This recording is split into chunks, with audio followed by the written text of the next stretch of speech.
बिस्मिल्लाहिर्रहमानिर्रहीम, अस्सलाम वालेकुम। आज का जो हमारा टॉपिक है वो सेल ऑर्गेनेल्स में सेंट्रियोल और प्लास्टिड और इसके अलावा क्लोरोप्लास्ट को स्टडी करना है। इसमें सबसे पहले हम सेंट्रियोल को पढ़ेंगे। अब सेंट्रियोल होता क्या है? सेंट्रियोल एक ऐसा स्पेशल ऑर्गेनेल है जो कि एनिमल सेल में प्रेजेंट होता है। ये जो सेंट्रियोल होता है वो सिलेंडर लाइक होता है, सिलेंडर ट्यूब लाइक होता है। ये किस चीज से बना हुआ होता है? ये जो साइटोस्केलेटन में हमने एक पढ़ा था, एक टाइप था साइटोस्केलेटन का जिसको हम कहते हैं माइक्रोट्यूब्यूल्स। जब माइक्रोट्यूब्यूल्स 27 माइक्रोट्यूब्यूल्स जब मिलते हैं तो ये क्या बनाते हैं? ये बनाते हैं सेंट्रियोल। अब सेंट्रियोल क्या होते हैं? ये सेंट्रियोल जो होते हैं वो एक ट्रिपलेट्स, पर्टिकुलर पैटर्न होता है इनका, ट्रिपलेट्स की फॉर्म में ये अरेंज होते हैं रो में। ये क्या बनाते हैं? ये बनाते हैं सेंट्रियोल। जब माइक्रोट्यूब्यूल्स ट्रिपलेट्स की फॉर्म में अरेंज होंगे, कितने ट्रिपलेट्स? Nine triplets.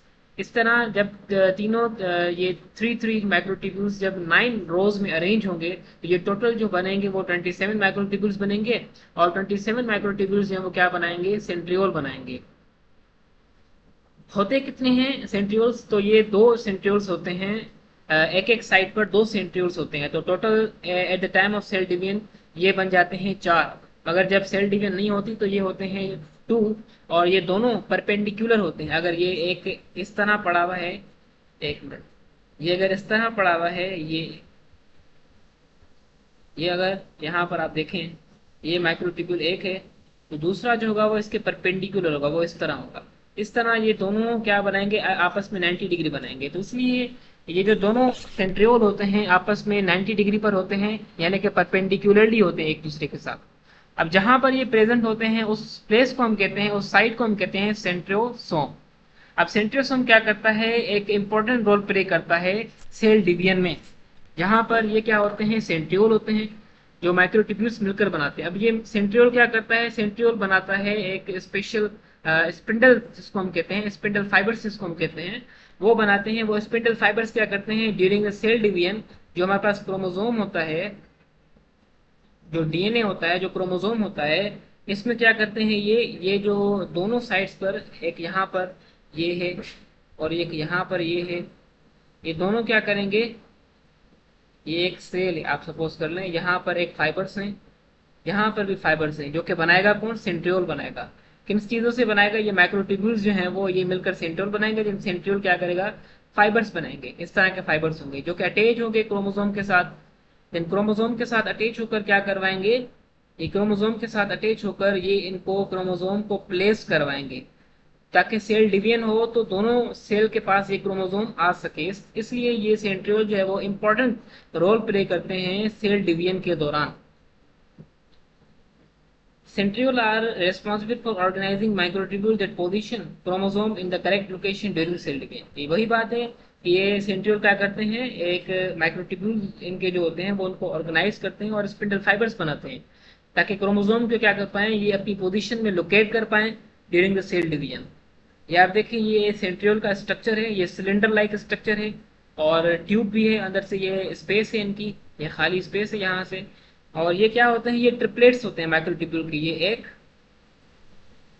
ये दो, ये तीन ट्रिपलेट्स होते हैं माइक्रोट्यूब्यूल्स के, जो कि 9 रोज में अरेंज होते हैं। तो 3 into 9 इक्वल्स टू द 27। इस तरह 27 माइक्रोट्यूब्यूल्स मिलकर एक सेंट्रियोल बनाते हैं। तो अगर आपसे पूछें कि दो कितने बनाएंगे, तो 27 प्लस 27 आप बताएंगे। ये दो माइक्रोट्यूब्यूल्स, 27 प्लस 27, तो जितने भी माइक्रोट्यूब्यूल्स होंगे वो मिलकर दो सेंट्रियोल बनाएंगे। तो इसी तरह आप 4 के हिसाब से भी कर सकते हैं। यहाँ पर भी आप देख लें, ये भी आपके पास क्या है? ये ट्रिपलेट्स हैं माइक्रोट्यूब्यूल्स के। अब नेक्स्ट ऑर्गेनेल है, दैट इज द प्लास्टिड। अब प्लास्टिड क्या होते हैं? ये साइटोप्लाज्मिक और मेजर ऑर्गेनेल्स हैं प्लांट सेल और एल्गी में। प्लास्टिड एक पिगमेंट प्रोड्यूसिंग ऑर्गेनेल होता है। जो क्या करता है? इसका काम क्या होता है? इसका काम होता है कोई चीज बनाना या किसी चीज को स्टोर करना। प्लास्टिड के दो काम होते हैं, किसी चीज को बनाएगा या तो किसी चीज को स्टोर करेगा। Important chemical compound use by the cell, जो कि ऐसे, अच्छा वो बनाएगा क्या चीजें और स्टोर क्या चीजें करेगा, ऐसे कंपाउंड्स जो कि किसी भी सेल के लिए इंपॉर्टेंट है, यूजफुल हैं, वो उन चीजों को बनाएगा, जैसे कि ग्लूकोज है और जैसे कि कार्बोहाइड्रेट्स ये हैं। और इसके अलावा स्टोर भी क्या करेगा, स्टोर भी कार्बोहाइड्रेट्स करेगा। इसी तरह ये क्या करेगा, ऐसे कंपाउंड स्टोर करेगा, ऐसे केमिकल कंपाउंड स्टोर करेगा जो कि सेल के लिए यूजफुल हो, जैसे कि ग्लूकोज है, जैसे कि प्लांट्स बनाते हैं, जैसे कि क्लोरोफिल की मदद से, क्लोरोफिल एक पिगमेंट है, उसकी मदद से ये क्या बनाते हैं, ग्लूकोज बनाते हैं फोटोसिंथेसिस के दौरान। और उसके अलावा ये प्लांट्स स्टोर भी करते हैं फूड को in the form of starch. तो इसलिए ये प्लास्टिड का काम होता है सारा का सारा। अब प्लास्टिड जो है वो यूजुअली क्या करते हैं, पिगमेंट प्रोड्यूस करते हैं, और इनके पास पिगमेंट होते हैं जो कि फोटोसिंथेसिस के दौरान यूज होते हैं। अब इनके टाइप हैं पिगमेंट्स के, पिगमेंट्स हम कहते हैं कलर को, क्या करते हैं, ये डिटरमाइन करते हैं सेल का कलर। अब यहाँ पर 3 डिफरेंट टाइप के प्लास्टिड बताए गए हैं। एक है क्लोरोप्लास्ट। क्लोरोप्लास्ट एक ग्रीन कलर्ड प्लास्टिड है, पिगमेंट है, जो कि प्रेजेंट होता है प्लांट्स और एल्गी में। और इसके अलावा क्रोमोप्लास्ट जो है वो उसके पास अदर देन ग्रीन, ग्रीन के अलावा जो कि कलर होते हैं, यानी कि रेड है, ऑरेंज है, येलो है, और सो ऑन, जितने भी कलर हैं ये प्रेजेंट होंगे क्रोमोप्लास्ट में, एक्सेप्ट ग्रीन, ग्रीन के अलावा। जैसे कि ये ripening of the fruit, fruit में आप देखें होंगे कितने फ्रूट डिफरेंट डिफरेंट टाइप्स के कलर होते हैं, जैसे एप्पल में आप देख लें, ऑरेंज में देख लें आप, मैंगो में देख लें आप, जिस तरह इसी तरह फ्लावर्स में आप देख लें, और ऑटम लीव्स में आप देख लें, जैसे कि ऑटम के लीव्स किस तरह हो जाते हैं, येलोइश हो जाते हैं। इसी तरह ये जो कलर प्रोवाइड करते हैं ये क्रोमोप्लास्ट प्रोवाइड करते हैं। जो क्लोरोप्लास्ट होता है वो सिर्फ और सिर्फ ग्रीन कलर देता है। जो फ्रूट्स के कलर होते हैं डिफरेंट डिफरेंट, ये कौन देते हैं, ये क्रोमोप्लास्ट देते हैं।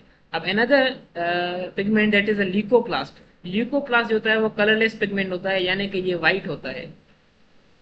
अब यहाँ पर एक नोट है, the colour of plant flower such as an orchid is controlled by specialised organelle in a cell known as chromoplast. ये क्रोमोप्लास्ट कंट्रोल करता है। ये एमसीक्यूज आपसे पूछ सकते हैं। अब यहाँ पर एक स्पेशल एक ऑर्गेनेल है जिसको आप कहने, जो कि बहुत इंपॉर्टेंट भी है प्लांट के लिए भी, हमारे लिए भी, क्योंकि उससे ही अल्टीमेटली फूड बनता है। यहाँ पर क्योंकि क्लोरोफिल मौजूद होता है। ये एक ऐसा प्लास्टिक का टाइप है जो कि डबल मेम्ब्रेन बाउंड ऑर्गेनेल है। इसके पास 2 लेयर होती हैं, यानी कि डबल मेम्ब्रेन है। इसके पास जेल लाइक सब्सटेंस होता है जिसको हम स्ट्रोमा कहते हैं। एक फ्लूइड लाइक होता है ये इसमें क्या होते हैं, इसमें एंजाइम्स प्रेजेंट होते हैं जो कि फोटोसिंथेसिस करवाते हैं। इसके पास इसमें क्या होता है, इसमें ग्रेना होता है मौजूद। ग्रेना प्लूरल है और ग्रेनम जो होता है वो सिंगुलर है। अब ग्रेना है क्या, ये इनके पास, ये आप देख लें, ये जो एक एक ये जो circle like disc like structure है, एक एक, ये एक है, ये दूसरा, ये तीसरा, ये एक एक, ये क्या होते हैं, ये होते हैं थैलाकोइड्स।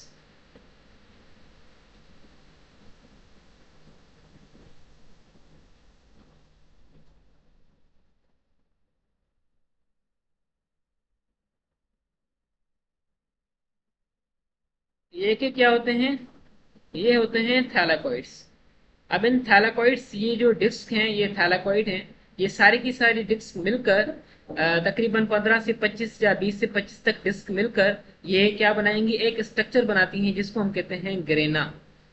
एक है तो उसको हम कहेंगे ग्रेनम, और अगर बहुत सारे सारे सारे के सारे मिलकर हम अगर कहेंगे तो उनको हम कहेंगे grana.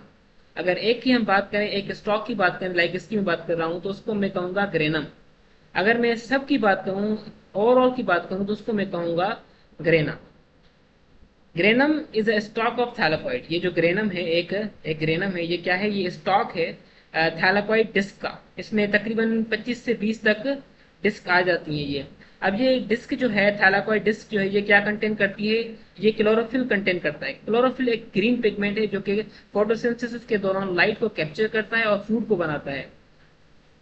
Chlorophyll molecule green pigment है and found on the surface of thylakoid. Chlorophyll absorb energy from sun for photosynthesis. वही बात है यहाँ पर कि जो क्लोरोफिल है वो एनर्जी को एब्जॉर्ब करता है और फूड बनाने के लिए। So that was the today's topic. I hope so आपको समझ में आया होगा। यहाँ पर हमारे ऑर्गेनल्स कंप्लीट होते हैं। इंशाल्लाह मिलते हैं नेक्स्ट लेक्चर में। तब तक के लिए कीप लर्निंग, कीप एक्सप्लोरिंग। अल्लाह हाफिज, टेक केयर, जज़ाकल्लाह।